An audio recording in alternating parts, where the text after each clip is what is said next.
Good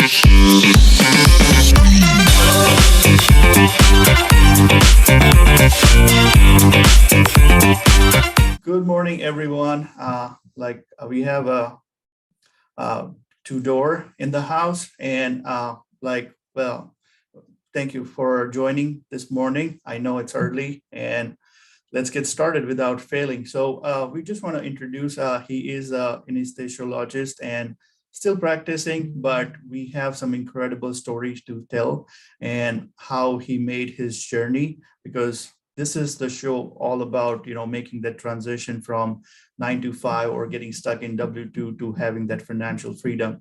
So we'll be talking with him, sharing his journeys, lessons, and then down the line we'll be asking some questions. So if you can take some minute to introduce yourself, and let's get started. Hi, good morning, everyone. Thank you, Vijay, for having me on. It's a pleasure, and I hope your audience will have some good insights from our conversation. My name is Tudor Francu. I'm a doctor. I'm an anesthesiologist. I live in Maryland presently, close to Annapolis, and I direct right now 2 medical practices in this space, mostly in the surgical center, outpatient procedures. The story that I had was interesting because I think for your audience, it means a lot of how you can progress from being a professional like myself, getting into real estate space and build up this passive income so you can free up more of your time. Shortly, I'm an immigrant from Romania. I came here when I was 28 years old with nothing. I had no money. I had no knowledge. I didn't know anybody. Just came here and tried to start a new life, basically. After a communist country, living for the first 28 years old, came here and had no clue what's happening. I didn't know what the debit card was. I didn't know what a credit card was. It was very hard for me to even speak the language or understand, or, it was a culture shock, basically. And I tried to, take step by step, educate myself as much as I could, and go from there. I was a doctor. I started doing all kinds of jobs in the beginning, small little things that can help me survive for a while, and then build up my career from that point on. And I had the privilege, one of the little jobs I had was to work for a guy who was in the financial space, and help him out as an assistant. And I learned a lot from him about the financials in the United States. And that's how I started educating myself of the terms of, what the financial education means. I remember the first time I heard the name, the phrase cash flow was from him. And I was like, what is cash flow? And that's how I started reading about it. And later on, he helped me a lot of understanding a lot of terms that we're going to talk about. Then, progressively, I start practicing medicine, get into a residency program, become an anesthesiologist, moved to Maryland from New York. And I realized that I want to do and explore this financial side more and more. I was very happy in my job. I had a great, W-2 income, and high income, so to speak. And, from that point on, you start thinking, well, I do have a lot of income and make a lot of money, but it's going to be hard because I realize that I'm going to pay a lot of taxes on those money. And the more money you make, the more time you spend to make that money. So, little bit, few questions kind of arise in my mind at that point of how can I improve this picture for myself. And I was lucky enough in the first year, early years, early 2000, I think it was 1998, something like that, when I had the opportunity of attending one of Robert Kiyosaki's seminars. And this was early on. We're talking about him and his wife getting on the talking points and by themselves and teaching people. And there was very small group, so to speak. And I was very fortunate. I didn't realize what I had at that time. Now I do. I got to know him personally. Cash Flow game just came out, and then Rich Dad Poor Dad book was just printed. So that book fascinated me and kind of changed my whole perspective of what I need to approach, how I need to approach financials from that point. And I realized that I was, almost 30 something years old at that time. And I realized that many of the natives here, Americans, are not financially educated in school. So, you start off with a handicap being an immigrant, but it was not really a handicap because I started educating myself. And I think everybody can do that at this point. And especially now, 20 something years later, where we have access to all the resources and internet and, YouTube and everything at our hands. Basically, we can educate ourselves and do the best we can for our time. So, going back there, after I attended those seminars and start playing the cash flow game, I'm a big fan of Monopoly. By the way, I built up my own game in Romania. Well, I didn't have it, to buy it from, and I just built it up myself and play. And it was a very simple principle, right? You buy some greenhouses from your active income, from your salary, that you later on get some rent on, and then you build up a hotel, and you sell those houses, and you build up and you buy a hotel, and then the rent increases. And that's how you win the game, by winning more streets and more neighborhoods, right?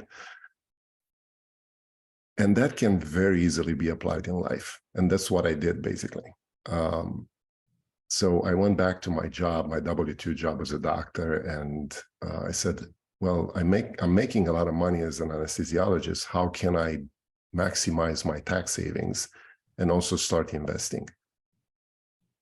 And at that time, I started with single family homes, one after another, maybe twice, 2 houses a year, or maybe 3 houses a year and stuff like that. And it was just a buildup of investment. Everything I made, I put up in real estate space. And I built up a pretty good portfolio of single family homes over the years by just doing that. It helped me a lot with cash flow and getting passive income from those rents, and also tax advantages for my W-2 income. And it was a very good combination of like applying Monopoly in the real life, and also get more than Monopoly can offer, which is tax advantages, appreciation of those assets that you buy, depreciation of them on the tax returns, and a lot of cash flow.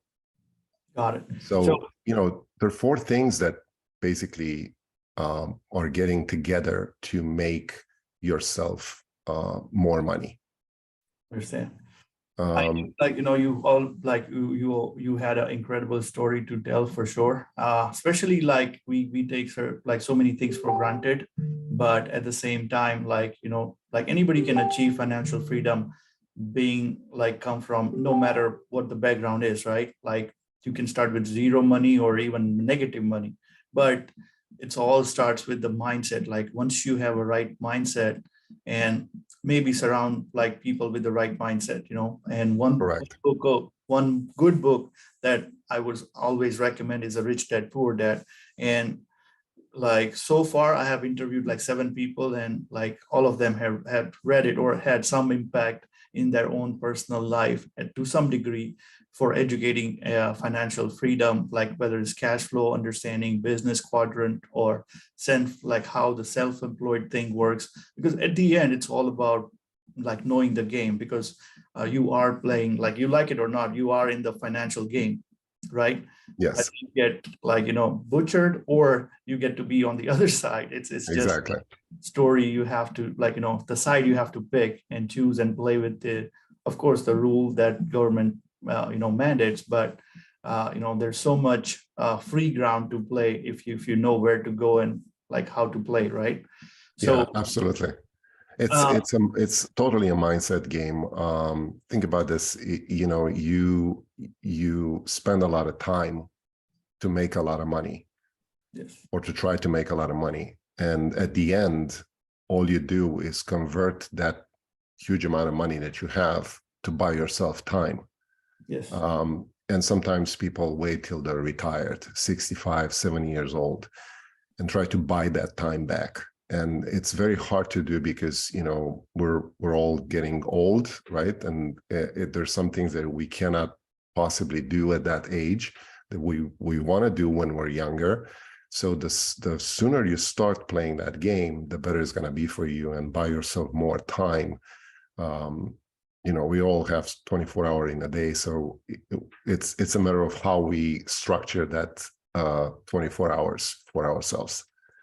So since you did like a single family for so long, like there's a saying, right? Trash, toilet, and tenants. So let's share some of the learning lessons you gained from those things. Yes.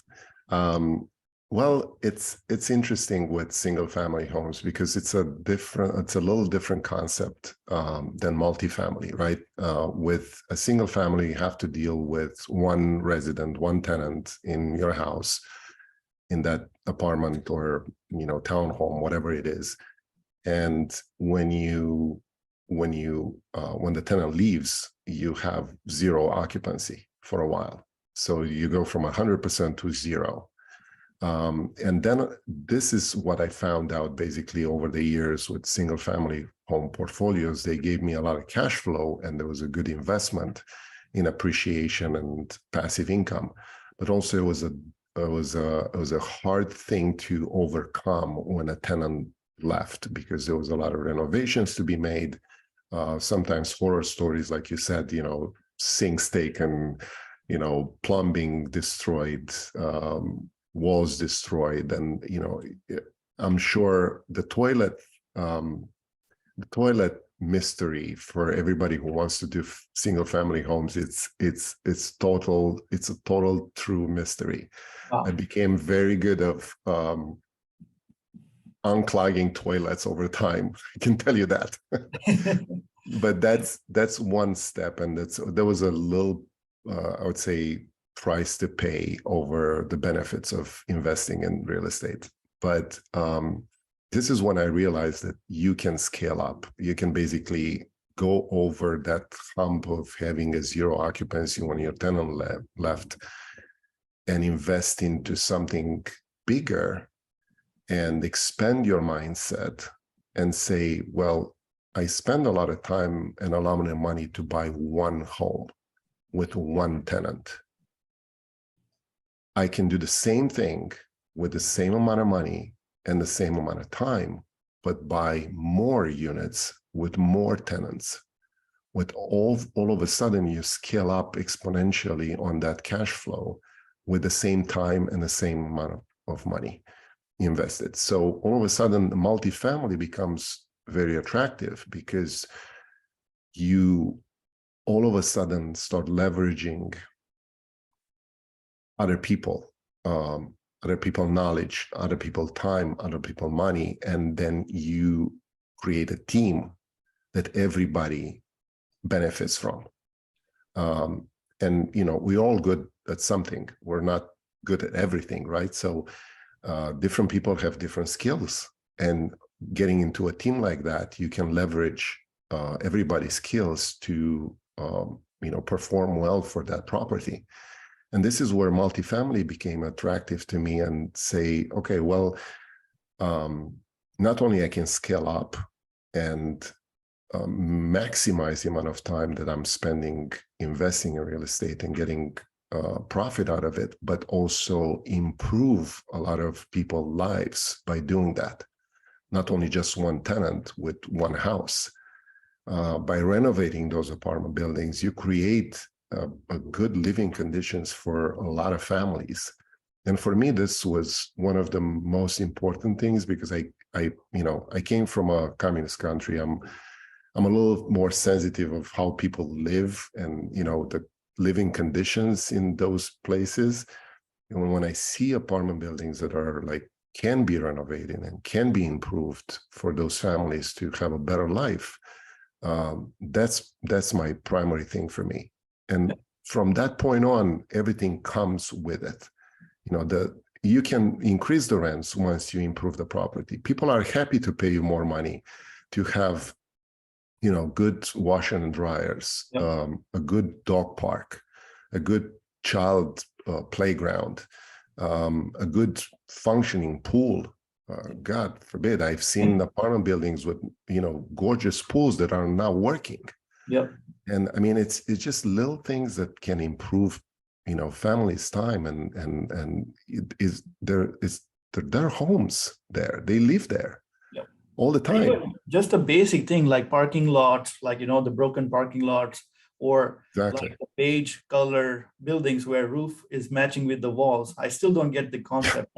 I was talking to a couple of friends, and they say, oh, that's an 80s style, but why would you paint like a roof with the same wall and this just make it even? It's just so blunt, right? Exactly. What do you do to your house? So if somebody else is living, they are looking at the building all day long, right? So Absolutely. some basic stuff which improves the quality of life. And one more thing I would add in what we do in our project is safer communities and safer neighborhoods. So not only Absolutely.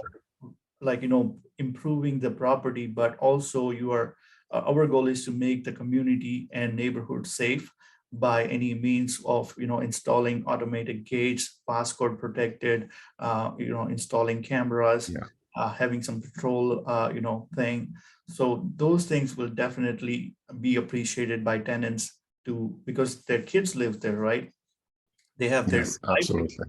So that's a basic principle, Vijay. I think we all know this by now. And this is one of my principles of investing in multifamily right now, is that you are not in here to make money for yourself.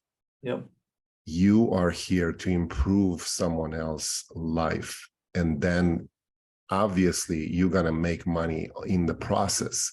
But that should be the primary focus, because that's the fundamental mission that we have, to renovate those apartments, increase their value, not only for the tenants but for the community itself. You think about driving up in a neighborhood and you see one of those rundown apartment buildings. What can you expect from there? You're not going to make money off of that. Tenants are not living well there. It's obvious that something needs to be done. So this is where we come from, with all the teams that we have, and you improve that community and the tenants. Obviously, you're going to make a profit from it, but it shouldn't be the other way around. Yeah. Like when you do the first part, the profit will automatically happen, right? Yes. Even when I enter into real estate, it was a mindset of profit. But then I had some great mentors, and I had that switch that, okay, you take care of this, automatically your bottom line will be added. You don't have to focus on that. But if you focus too much on the bottom line, you may be leaving on, cutting corners or doing something that will add value, but you're not doing it because you are so much concerned about your bottom line. That's very true. And this is another thing that I would definitely encourage your audience to do. And it made a big difference for me. Remember, I started in a single family by myself, and it took me a long time and many years to build up a portfolio. Yep. In multifamily, when I transitioned from single family to scale up, I got a mentor. Yeah. And So that make a big difference because you leverage other people's knowledge and this person experience that he did, in over 10 years, I can do it in 1 year. yeah, And the knowledge. you go from 0 to 10 in a much faster time Yeah. than by yourself. Especially like A you learn mentor. from their mistakes, right? And that's one thing that will eat up your time more than your progress, right? Yes, Because, absolutely. And the yeah, price you pay for those mentorship programs or mentor time or anything like that, it's very small compared to what your benefits are from that. You basically pay for time yeah, because just you to want to like scale up 2 minutes faster. for our audience is like, see, Tudor or me did not become who we are in like 1 year. It's a journey that you have to go through. So one thing you always have to keep in mind is we both started as a passive investor at some point, just to learn the game. And Yeah. like for you, it would be the best thing because nobody's going to open up their books in front of you unless you are involved in the game, right? No, and obviously, I knew a lot about real estate from single family space. And when I decided to scale up to multifamily, that's what I did. I started investing passively in a lot of deals with a lot of people just to know the people, know the terms, know the groups, create a trusting relationship between us and see how that works out. And once I start having an inside view of how the business is doing and what the protocols are and how the communication goes, you have a different perspective, right? And as a passive investor, and your show is geared to passive investing, right? So I would definitely tell people to try that avenue first of investing passively with several groups and see how that goes. It's not money that you're going to lose. It's hard to lose money. Remember, in real estate, 98% of billionaires are in real estate, right? They're not in stock market. So that's the beauty of real estate. It's hard to go wrong with it because it's a real asset. So besides going passively with those groups, then you realize that you can do something. If you want to become a general partner and do your own deals, that's an extra step that you can take, but only after you have exposure to how another general partner behaves to you as a passive investor, as a limited partner, right? And that's what I learned a lot from, because plus you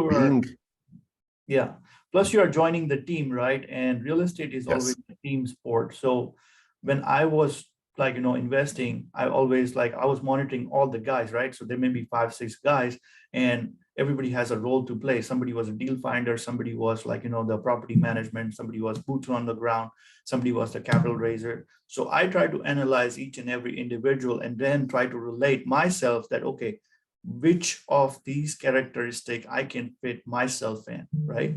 And right. then I try to identify those things and try to refine my skills just based on that. And I'm sure that's what you did too.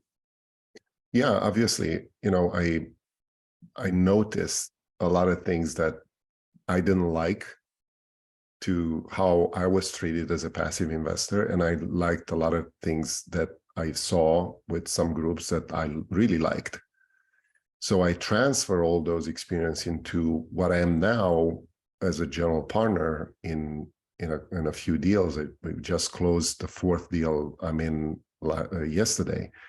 So it's possible. If I'm a 28-year-old immigrant coming into United States with no English and no knowledge, and 30 years later, almost, where I am right now, everything is possible. It's just a mindset game, right? Especially for people that are starting out right now, thinking about real estate investing and passively investing in it. Take the first step, take action. Yep. it's possible, and you will do well if you keep at it, be consistent, be disciplined, educate yourself, and try to have a positive attitude towards a calculated risk investment, right? Because everybody will say, well, I'm not sure if I should put money in this or that or whatever. The more you wait, the more is going to come against you. Real estate investing is a long-term game that can give you a lot of benefits, but it's not a quick get-rich-quick game. Yeah. So you have to be persistent, you have to be consistent, and know and educate yourself of who you're investing with and what are the benefits by doing that. Yeah. And like one thing is like it's a transition. So always have a mindset that I'm making a transition, and transition never happens overnight. So Right. whether it's like W-2 employed making $60,000, $100,000, but just have that transition mindset that, okay, like next year I'm going to like, take away 25%, then second year, 30%, 40%, 50%. And once you get to the 50% of your saving, that's where the numbers will start making sense. And, like if you follow Warren Buffett, the power of compounding is something that real estate offers so much, along with depreciation. So like, again, this is one thing that we always talk in my group is a real estate is a index fund, which will give you the best return against inflation. If you consider any funds that you're trying to monitor or try to put your money in, and you compare with the real estate, it will give you even better return with security backed by real estate. As you mentioned that, like 98% of the time, things will not go wrong. Maybe there's a depreciation, like, decrease in price or decrease in value, but it's not going to be like, I have yet to see less than 30% drop in real estate value. Like this is worse. I'm talking about a worst case scenario where real estate property value will drop like 30% and there's a blood on the street, right? Yeah, but exactly. It won't be more than that. So your 70% is still secure compared to a stock, which will get zero or delisted, and then you lose your all lifelong savings. And I've seen like some, horror stories of wiping off 401k retirements, right? So yeah, I had a couple of examples in my among my colleagues in the past that they're like 1 or 2 years before retirement and the stock market crashed. Yeah, they couldn't retire for another 10 years. Yeah, and that's devastating for people. You're betting on your future on something that you cannot control.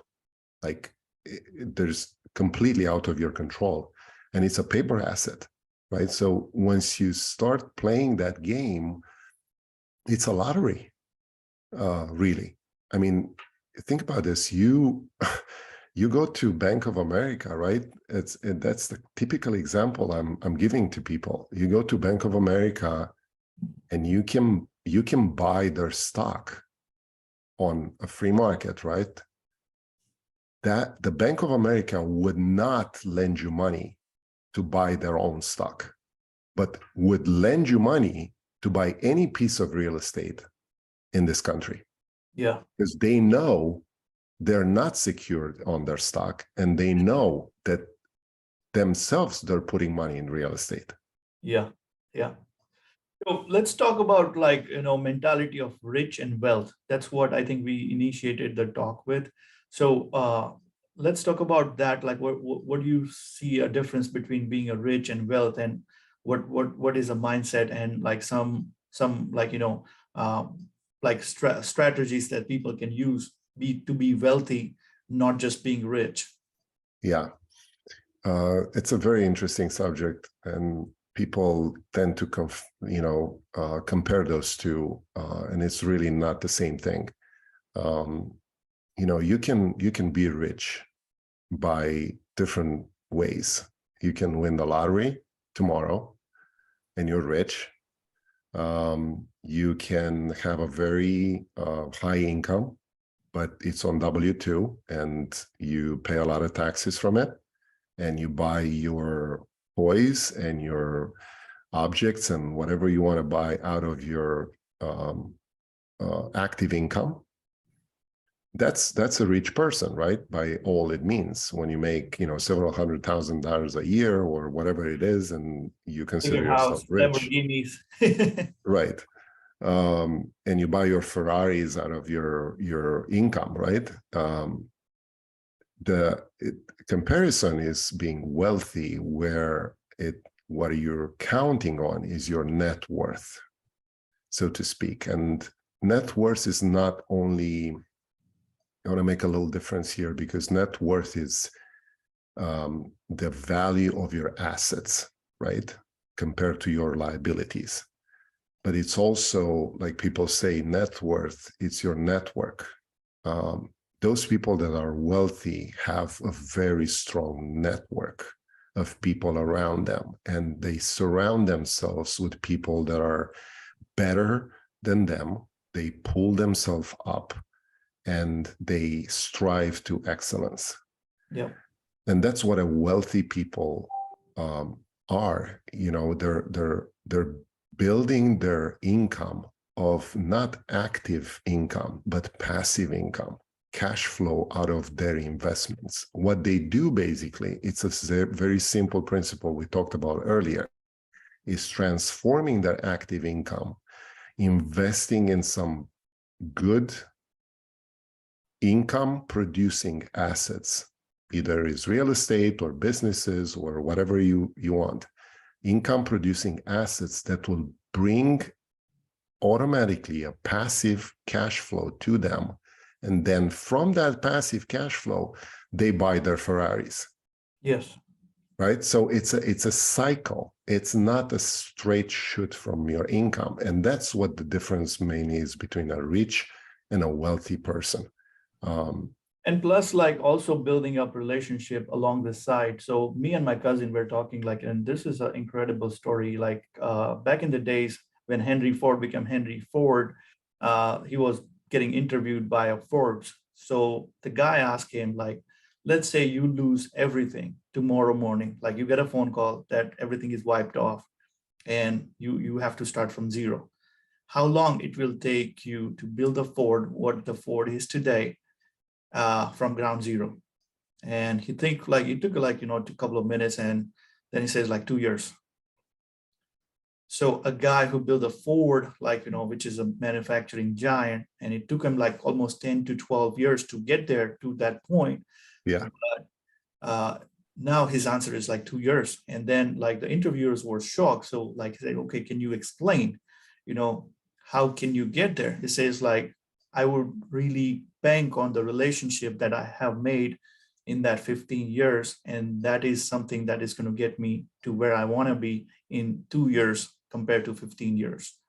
Exactly. That's a great example. Yeah, it's that, because that's what their net worth is their network, right? Yep. It's people you know and you surround yourself with.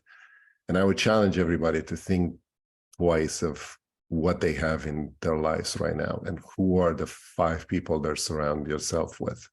Yes. And what kind of synergy do you have among those people? Yep. If they bring you up or they bring you down.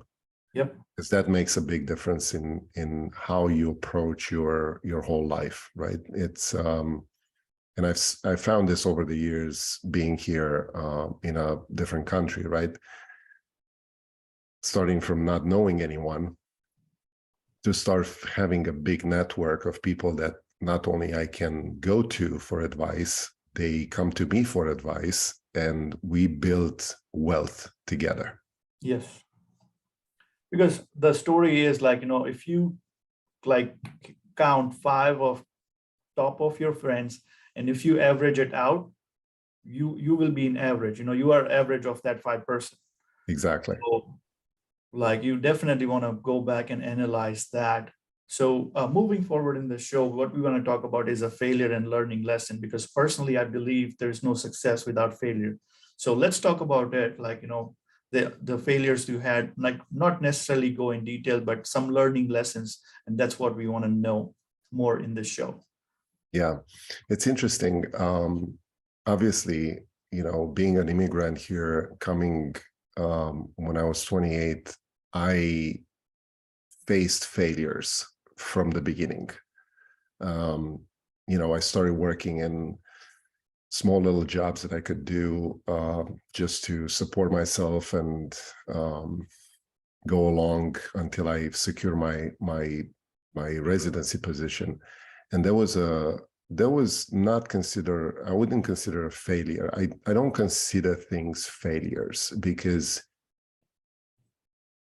bringing you down in a moment in your life is the only way to progress and to get up and grow.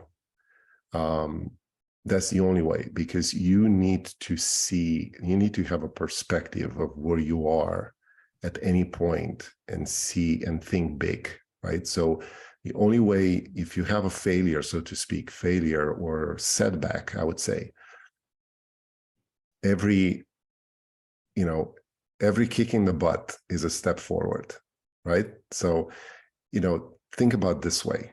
Don't consider things as failure, just as setbacks that could propulse you 10 times faster forward.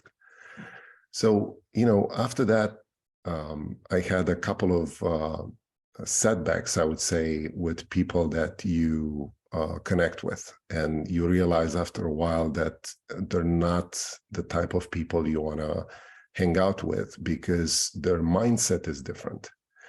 And over the years, what I learned is that you have to select, especially in business relationships and stuff like that, select people that are having a certain type of mindset. And that would bring you up more than you can do it by yourself. Mm-hmm.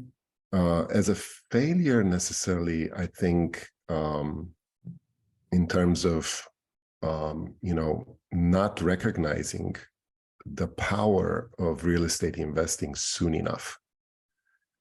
And I dabbled, before I started investing in single families, I dabbled with like stock market and, trying to, make money off of that. And I lost a big amount of money because I didn't know what I was doing.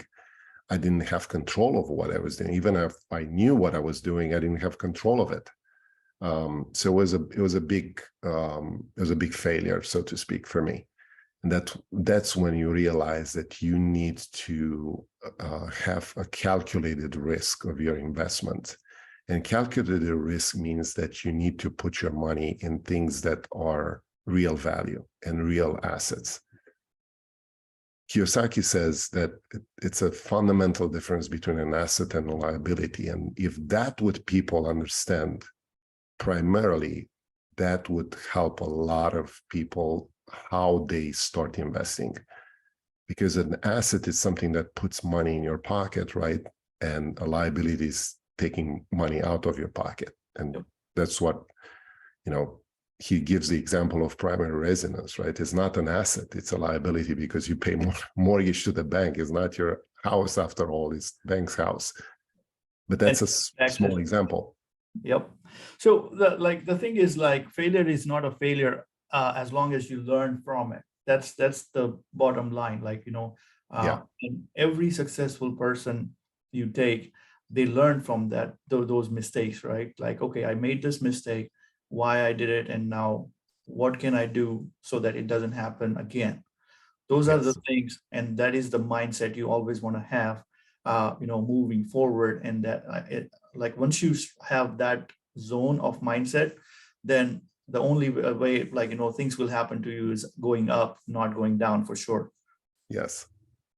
So another thing we wanted to talk about is, like, since you have been, in multifamily, let's talk about some stories that you have helped investors by having them invest passively in your projects, and how have you changed their life or securing their financial freedom? Yes. That's an interesting question, because I had people, asking me, how did you do it? How did you start from single family homes and go to multifamily? And how can I do this also? And I explained to them, like we talked about earlier, right? I started investing as a passive investor in some other deals with some other people. And the way I saw how they communicated with us as passive investors, how they approach an investor, how they, being transparent with what's happening with the investment, with the property, that made a big difference for me of how I treat people now and how I treat my investors now. And this is a very important thing for me. It's about trust, and it's about responsibility for someone else's money. Yes. You are not a trader. You are not a stock trader on the stock market. You're not a salesperson. You are someone who people believe in and trust you with their money. And that's how I take this as a big responsibility on my shoulders right now on the deals that I've done so far, that, you need to treat people accordingly of how they invest in you, because they're not investing necessarily in a property or in a deal as a passive investor. They're investing in an idea that you can provide them a trust enough to give, their money to you and invest in that property. Of course, it's a real estate property, but it's through you, through what you believe in. Yes. And if they see what the results I have with them, that's how they're going to trust me. And this is a matter of communication, first of all, and how you communicate with people on those deals. And, things are not going well all the time. They're not. Being honest and transparent. Right? Yeah. This is life. I mean, some things go well, some things don't go well. Yeah. And it's out of your control, or, something catastrophic happens with a property, or, hurricane, like whatever other things that you don't have control of, but you need to be able to communicate with people of what's happening, what the implications are, what the solutions are, and how you treat those solutions, and what the plan is. Because ultimately, nobody expects to be perfect, but everybody expects to have a good communication out of it and let them know what's going on. And that's why we try, and every single deal we try to have a monthly newsletter about, what the financials are, what's happening on the property, what the challenges are, and what the solutions are for those challenges. And then, from that point on, you have conversation one-on-one with each of the investors and answer their questions, because some people have different focuses than the others. Some people want more cash flow. Some people don't care about cash flow. They want, proceeds when they sell the property. Or somebody doesn't really care about what's going on with their money. And, at the end, they just want the tax advantages out of it.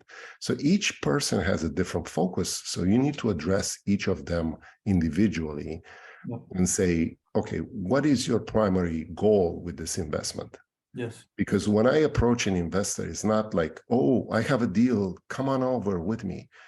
I'm saying, look, I have a deal, and what are you looking for? Are you looking for a better cash flow? Are you looking for a better outcome at the end? You want more tax advantages? You want more depreciation? What are you looking for here? And based on that, I can tell them, listen, this might not be the best solution for you because the cash flow is not that high here, but we have a big upside at the end, or we have a big cost segregation and you're going to get a lot more tax savings out of it. So depending on what type of deal, you have different types of investors, but you need to talk to them. Yes. And people forget this sometimes. And I had my experiences with some general partnerships teams in the deals I invested in where nobody talked to me. And, I was like, well, let me see how this goes, but I won't invest with them again. So this makes a big difference for people. And that's why I'm fortunate enough that I have some people that can trust me and see my record and say, well, things are not going perfect all the time, but we communicate very well, and we have an open line of communication. If something goes wrong or the investor has a question, I address it immediately, and I try to get an answer for him. We're going to have, on one of our investments from last year, we're going to have a 1-year anniversary, and I try to stress all the time that investor needs to be updated. So we're going to have a big meeting, 1-year anniversary with all the investors, and let them know how the property is doing, very detailed. Maybe some people want to go and see the property, themselves, and show them around. And you need to be in touch with people, because this is a people business. It's not a real estate building business. It's a people business. It's about investors and it's about tenants. Yes. Thank you so much. I think we can talk all day long, but yes. It was very nice talking to you. Thank you so much for your time, and definitely had some value added for our audience with your incredible story and with your incredible knowledge. And we can definitely catch up some more time, and then we can have some more QA sessions where people can join or people can ask, and we can definitely have some Facebook Lives down the road. Sure. But for today, I think thank you for your time, and I appreciate it. All right. Thank you very much, Vijay. I hope your audience got something out of it. Definitely. Thank you so much. See you later. Bye-bye. Yes, sir. Bye.